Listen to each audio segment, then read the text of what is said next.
आरक्षण बचाव यात्रेच्या नांदेड शहरामधील या सभेसाठी मंचावर उपस्थित आदरणीय नेते बाळासाहेब आंबेडकर,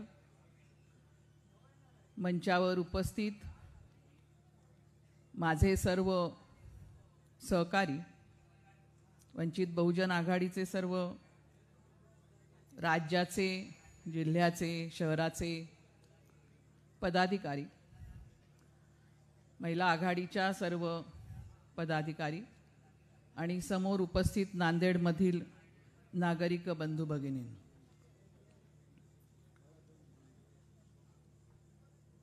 आरक्षणाचा विषय हा डॉक्टर बाबासाहेब आंबेडकरांनी या देशाची घटना लिहिताना जे स्वप्न पाहिलं, मनुस्मृतीचं जी व्यवस्था होती ती व्यवस्था नष्ट करून या ठिकाणी समतेवर, बंधुतेवर आधारित एक समाज निर्मितीचं स्वप्न पाहिलं आणि म्हणून अनेक असे कार्यक्रम संविधानामध्ये त्यांनी दिलेले आहेत. ज्या समाजामध्ये मुळात समतेचं मूल्य नाही, प्रचंड उच्च नीचतेच्या हजारो वर्षांच्या व्यवस्थेने, भेदाभेदाने प्रचंड विषमता निर्माण केलेली आहे, त्या समाजाला जर का समतेकडे घेऊन जायचं असेल तर त्याच्यावर विशेष उपाययोजना कराव्या लागतात. आणि म्हणून आरक्षणाचं तत्व हे बाबासाहेब आंबेडकरांसारख्या एका समाजशास्त्रज्ञाने आणि या ठिकाणच्या वंचित बहुजनांच्या नेत्याने संविधानाला दिलेलं एक बहुमोल तत्व आहे. परंतु या ठिकाणी हे आपण नीट स्पष्ट समजून घेतलं पाहिजे की ज्यांना मनुस्मृतीच्या व्यवस्थेचीच ती व्यवस्थाच टिकवायची होती, अशा उच्चवर्णीय अभिजनांनी कधीही प्रामाणिकपणे या आरक्षणाच्या तत्वाला स्वीकारलं नाही. इकडच्या ॲडमिनिस्ट्रेशनमध्ये असलेली जी उच्चवर्णीय मक्तेदारी आहे त्यांनी कधीही आरक्षणाचे नियम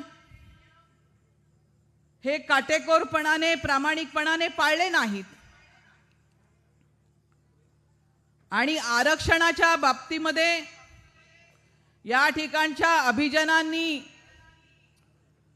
अशी नॅरेटिव्ह या ठिकाणी उपस्थित केली आणि संपूर्ण देशामध्ये आरक्षणाच्या विरोधामध्ये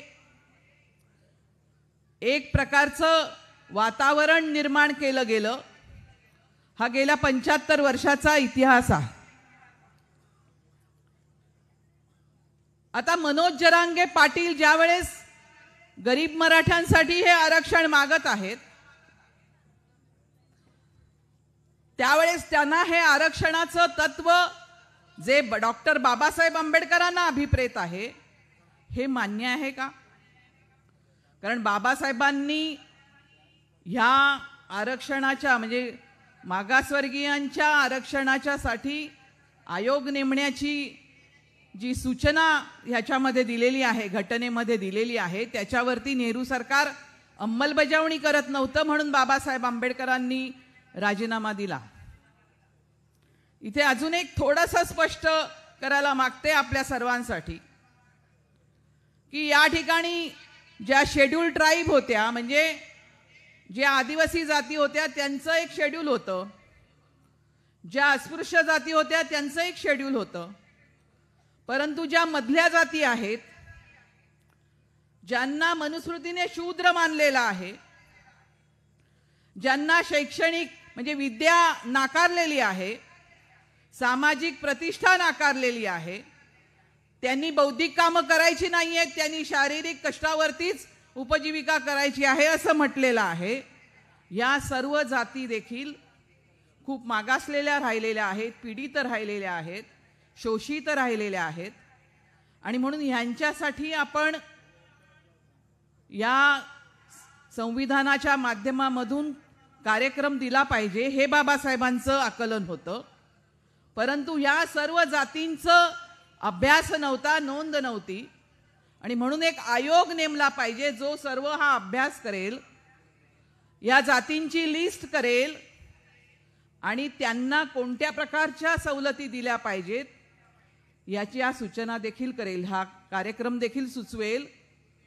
आणि म्हणून हा आयोग नेमण्याचा घटनेमध्ये तरतूद आहे. परंतु नेहरू सरकारने ते केलं नाही, म्हणून बाबासाहेबांनी राजीनामा दिला. जरांगेंसारखे उपोषण करत बसले नाहीत बाबासाहेब, त्यांनी मोर्चे काढले नाहीत लाखाचे. कारण हा अशा प्रकारे शक्ती प्रदर्शनामधून, लोकांच्या शक्ती प्रदर्शनामधून करून घ्यायचा मुद्दाच नाही आहे. हा या ठिकाणच्या समाजशास्त्राच्या तज्ज्ञांनी अभ्यास करून समाजाचा द्यायचा कार्यक्रम आहे. परंतु जरांगेंना ते माहीत नाही. आणि दुसरी महत्त्वाची गोष्ट या ठिकाणी लक्षात घ्या की बाबासाहेबांच्या मनामध्ये समतेचं मूल्य हे पुरेपूर ठसलेलं आहे. ते आपल्याला समतेचा आणि बंधुत्वाचा मूल्य देतात, संदेश देतात. आणि त्यासाठीच आरक्षण देखील त्यासाठीच आहे. परंतु ज्यांना आरक्षण समजलं नाही, त्यांनी आरक्षणाच्या विषयावरती जे तारे तोडलेले आहेत, त्यांनी आरक्षणावरती खूप वेगवेगळ्या प्रकारची टीका या ठिकाणी केलेली आहे. गरिबांना आरक्षण द्यावं, आर्थिक आधारावरती आरक्षण द्यावं, आरक्षणामुळे गुणवत्ता घसरते, या प्रकारचे अनेक आरोप आहेत. त्याच्या खोलात मी जात नाही. परंतु सर्वात महत्त्वाची गोष्ट अशी आहे की आरक्षणाचं अधिष्ठान हे समता आहे. समतेवर अधिष्ठित आरक्षण आहे. आता ज्यावेळेस या ठिकाणी आपण असं म्हटलं की 55 लाखांच्या नोंदी ज्या तुम्ही केलेल्या आहेत कुणबीच्या, त्या रद्द करा. एका बाजूला ह्या नोंदी करताना किंवा त्याच्यामधनं सर्टिफिकेट देताना खूप मोठ्या प्रमाणावरती खाडाखोड आणि चुकीच्या पद्धतीने सर्टिफिकेट देण्याचं काम झालेलं आहे. आणि दुसरं महत्त्वाचं जो आहे की हे असं म्हणत आहेत की ज्यांच्या 100 वर्षापूर्वीच्या कुणबीच्या नोंदी आहेत त्यांना कुणबीचं सर्टिफिकेट द्या. आमचं ह्यालाच चॅलेंज आहे. 100 वर्षापूर्वी या महाराष्ट्रामध्ये जे कुणबी होते, जे शेती कसत होते, ते कुणबी खरंच कुणबी होते. परंतु ह्या कुणब्यांचं सरंजामीकरण करण्याचं एक राजकारण महाराष्ट्रामध्ये झालं. मराठा ही जात नव्हती. ही मराठा जात ह्या सरंजामीकरणामधून निर्माण झाली. आणि म्हणून आपण असं बघितलं की यशवंतराव चव्हाणांनी बहुजनांचं राज्य निर्माण करण्यासाठी महाराष्ट्राचा कलश आणला असं म्हटलं तरी प्रत्यक्षात महाराष्ट्र राज्य हे सर्व बहुजनांचं, सर्व जाती धर्मांचं झालं नाही. तर ते विशिष्ट मराठ्यांमधल्या विशिष्ट घराण्यांचं राज्य आज झालेलं आहे. आणि ह्या सरंजामदारांनीच या ठिकाणच्या स्वतःच्याच जातीमधल्या साध्या लोकांना गरीब ठेवलेला आहे, बेकार ठेवलेला आहे. आणि आज तो समाज आपल्याकडे आरक्षण मागत आहे. त्याचं उत्तर आरक्षण खरं तर नाही आहे. कारण हा सर्व समतोल विकासाचा जो मुद्दा आहे त्याचा मुद्दा आहे. परंतु आज हे आपल्याकडे कुणबीचं सर्टिफिकेट मागत आहेत. 100 वर्षांच्या नोंदी जशाच्या तशा स्वीकारायच्या. मग मधल्या काळामध्ये जे झालेलं आहे, जे राजकारण आणि समाजकारण झालेलं आहे, आणि माझं म्हणणं असं आहे की इथला गरीब मराठा जो आहे त्याच्याबद्दल आम्हाला सहानुभूती आहे. परंतु आपण बघतो आहोत की आज जो व्यवहार तो ओबीसींबरोबर करत आहे, ओबीसींनी स्वतःच्या हक्काचा आवाज उठवल्यानंतर त्याच्यावरती जी दडपशाही करत आहे हा समाज, याचं कारण त्याच्या मनामध्ये समतेचं मूल्य नाही, रुजवले गेलं नाही, त्याचा संस्कार नाही, स्वतःला उच्च समजतात. आणि म्हणून स्वतःच्या जातीमध्ये सुद्धा लग्न संबंध करताना ही उच्च नीचता पाहिली जाते. कोणीतरी मगाशी 96 कुळीचा विषय काढला. तर अशा प्रकारचं हे जे आहे, माझं मराठा बांधवांना आवाहन आहे का ही फक्त राजकीय लढाई नाही आहे. आपल्याला जर का समाज घडवायचा असेल, आपल्याला जर का या ठिकाणी एक संस्कृती घडवायची असेल जी समतेवर आणि बंधुत्वावरती आधारित असेल, तर त्यांनी देखील हात पुढे केला पाहिजे आणि पुढे आलं पाहिजे. आणि स्वतःच्या मनामध्ये असले जे उच्च नीचतेचे भेदभावाचे मूल्य आहेत ते टाकून दिले पाहिजेत. म्हणजे एका बाजूला या ठिकाणच्या ओबीसीनी स्वतःच्या हक्कासाठी आवाज उठवला पाहिजे, लढायला तयार असलं पाहिजे, स्वतःवरती अन्याय करणाऱ्यांच्या विरोधामध्ये 4 हात करायला उभं राहिलं पाहिजे. आणि हेच करायला आज आपण या ठिकाणी उभे आहोत. महाराष्ट्राच्या गावागावामधून जो बिथरलेला, असुरक्षित स्वतःला समजणारा, घाबरलेला जो ओबीसी आहे त्याच्या पाठीशी आज वंचित बहुजन आघाडी उभी आहे. कारण हे जे सर्व हा जो समाज आहे, या समाजामध्ये आपल्याला काहीतरी घडवायचं आहे. या ठिकाणी संविधानाने दिलेले कायदे आपल्याला पाळायचे आहेत. त्यांच्यावरती जर का या समाजामधली पूर्वीची जी उच्च नीचतेची व्यवस्था आहे त्याच्यातली जर का उच्च जाती दंडेली करणार असतील, दादागिरी करणार असतील, तर ते आम्ही खपवून घेणार नाही हे आपल्याला ठणकावून सांगायचं आहे आणि इथल्या दुर्बल घटकाच्या पाठीमागे उभं राहायचं आहे. दुसऱ्या बाजूला ह्या समाजामध्ये ठिणगी पेटू नये, आपापसामध्ये वितुष्ट येऊ नये, विष पेरलं जाऊ नये, म्हणून सामाजिक सलोखा देखील आपल्याला निर्माण करायचा आहे. जरांगे पाटलांना देखील माझं आव्हान आहे